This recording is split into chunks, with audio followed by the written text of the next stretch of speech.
ये हम गुणज या अपवृत्ति इन दोनों को समझ लें। ये दोनों एक ही चीज है। आप गुणज कह दो या अपवृत्ति कह दो, ये दोनों है। ठीक है।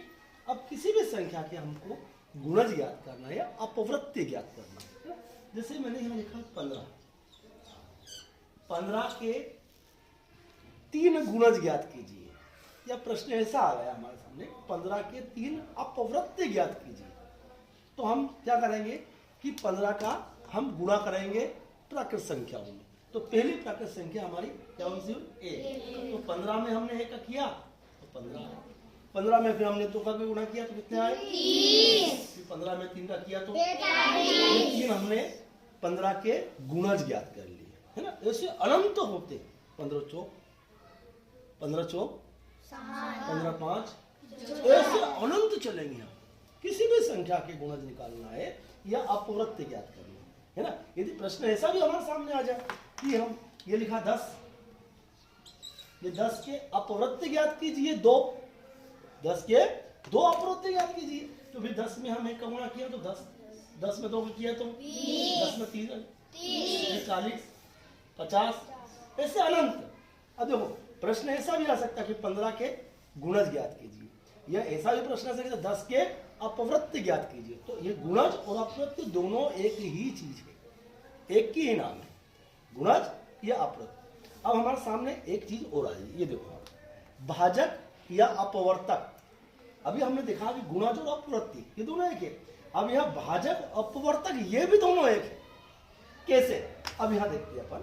यदि यहां लिखा हुआ है ये 20 लिखा है कि 20 के भाजक ज्ञात कीजिए। अभी हमने देखा कि 20 के गुणज या अपवृत्ति ज्ञात करे थे तो वो अनंत थे। अब हम किसी भी संख्या के अपवर्तक ज्ञात करेंगे तो ये क्या होंगे?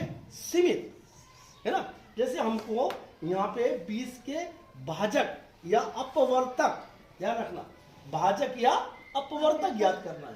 तो 20 में किसका किसका भाग लगेगा या 20 किससे कौन कौन संख्या से विभाजित है ये देखना।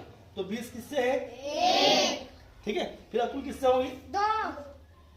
मोहित उसके बाद में किससे? 4। लखन उसके बाद में 5। हर्षिता उसके बाद में 10।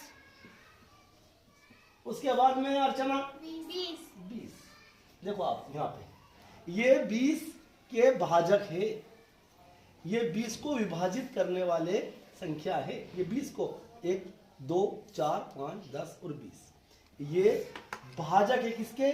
20 के। इसको हम अपवर्तक भी कहेंगे। भाजक और अपवर्तक ये दोनों एक ही है। जैसे हमने यहाँ देखा कि गुणज और अपवृत्ति ये दोनों एक ही है, ये अनंत होते हैं। और यहाँ पे क्या हुआ? भाजक या अपवर्तक ये सीमित होते हैं। ठीक है। और भी एक संख्या, जैसे मान लो हमको प्रश्न ऐसे आ जाए, ये यहाँ पे ले लिया 25 के भाजक ज्ञात करो या अपवर्तक ज्ञात करो। तो 25 में किसका लगेगा? पहला 1, उसके बाद में 5, उसके बाद 25। ये क्या हुआ? 25 के भाजक है, अपवर्तक है। देखो आप ध्यान से, है ना। अब तीसरी बात समझेंगे हम, गुणनखंड।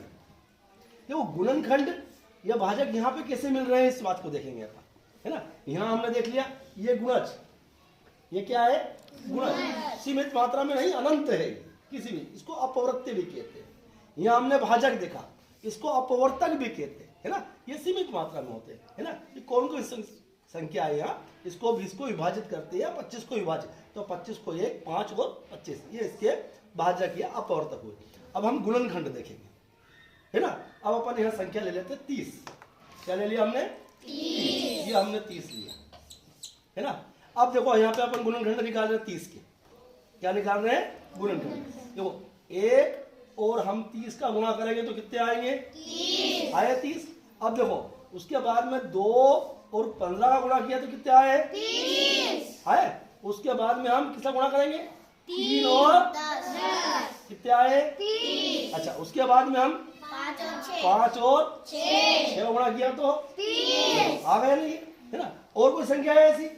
अब हम यहाँ देखें कि ये जो 30 के गुणनखंड है, ये क्या है? 30 के गुणनखंड कौन कौन से निकले? एक तो 1, इसके बाद में 2, उसके बाद में 3, उसके बाद 5, उसके बाद 6, उसके बाद 10, उसके बाद 15।